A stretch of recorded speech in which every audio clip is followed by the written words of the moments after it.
Mesdames, Messieurs, Zelensky dit « La Russie a violé la trêve ». Trump dit « La Russie a respecté sa parole ». Quand deux versions s'opposent sur un fait vérifiable, il n'y a pas débat, il y a un mensonge. Et quand un dirigeant ment publiquement sur un fait simple, ce n'est jamais une erreur, c'est l'aveu qu'il n'a plus de solution. La trêve était connue, limitée, encadrée, 7 jours, pas une promesse de paix, pas un cessez-le-feu, une pause technique. La Russie a respecté le cadre, puis elle a repris les frappes après l'échéance. Il n'y a pas eu violation, il y a eu reprise. Alors pourquoi Kiev crie-t-il à la trahison? Parce que le récit officiel ne tient plus. Volodymyr Zelensky attend une réaction américaine après les frappes russes qui ont anéanti ce qui restait du système énergétique ukrainien. Il attend une condamnation, une escalade verbale, un signal. La réponse tombe, froide, clinique. Washington dit ne pas être surpris par la reprise des frappes russes sur l'Ukraine, malgré l'ampleur des dégâts. Ce n'est pas une formule creuse, c'est une décision. Quand les États-Unis disent « pas de surprise », ils disent en réalité « nous savions, nous avions prévenu, nous ne bougerons pas ». Et le message est renforcé par Donald Trump lui-même. La Russie a respecté sa parole. Ce rappel est capital.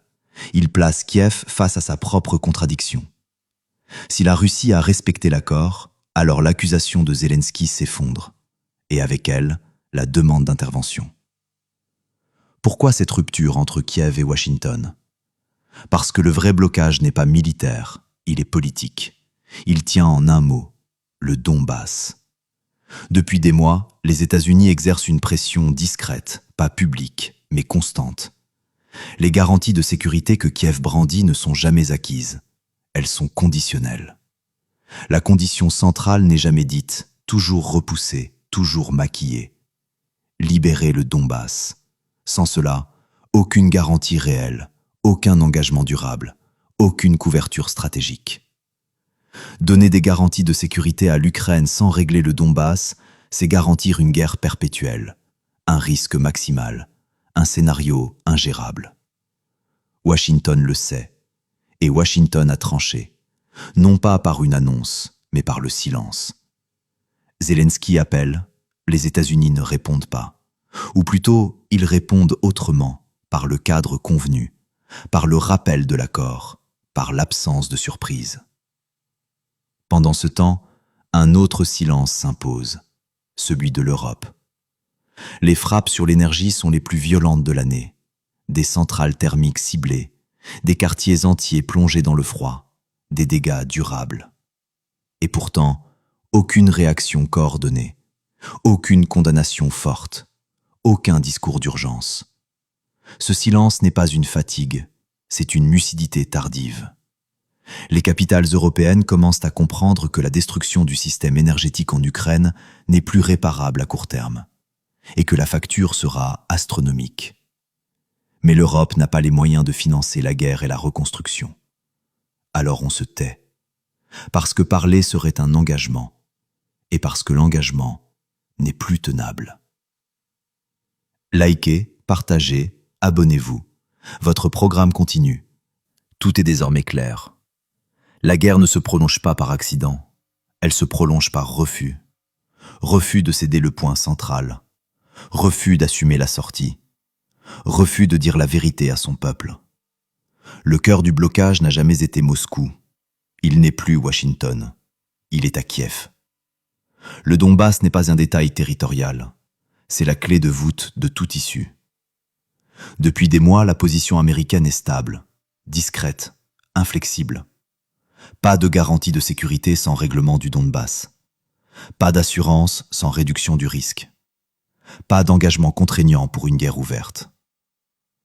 Quand Volodymyr Zelensky parle de garanties prêtes à 90 ou 99%, il omet l'essentiel. Le dernier pourcent n'est pas technique, il est politique. Libérer le Donbass. Sans cela, aucune signature, aucun parapluie, aucune protection durable. C'est ici que la stratégie américaine change, non pas par trahison, par lassitude. Washington a tout essayé.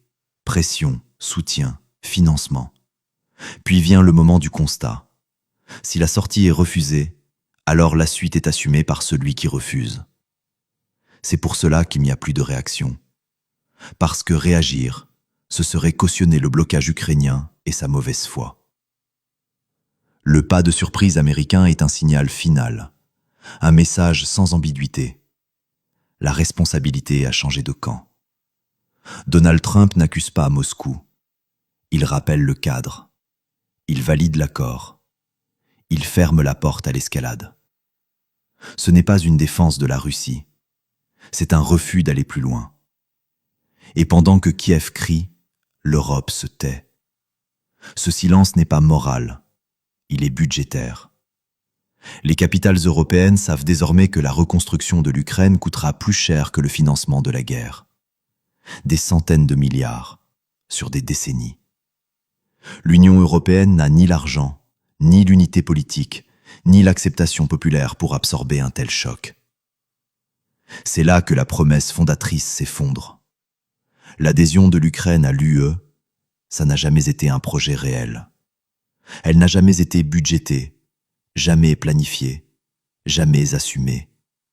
C'était un récit, un moteur psychologique, une carotte de guerre. Mais une Ukraine membre de l'UE serait un gouffre, un aspirateur à fond, un rejet électoral immédiat dans plusieurs pays. Alors l'Europe recule en silence. Elle observe, elle temporise, elle prépare l'après sans le dire. La guerre n'est plus soutenue par conviction, elle est tolérée par défaut. Washington prépare la sortie, Moscou impose le tempo. Kiev refuse les concessions territoriales. Et l'Europe calcule la facture. Il n'y aura pas de sauvetage final, pas de miracle diplomatique, pas de garantie de sécurité gratuite. La guerre ira jusqu'à ce que le réel s'impose. Et le réel est implacable. Quand un dirigeant ment sur un fait simple, ce n'est pas pour tromper l'ennemi, c'est pour retarder l'inévitable. La vérité n'est plus cachée, elle est simplement repoussée. Mais elle arrive toujours.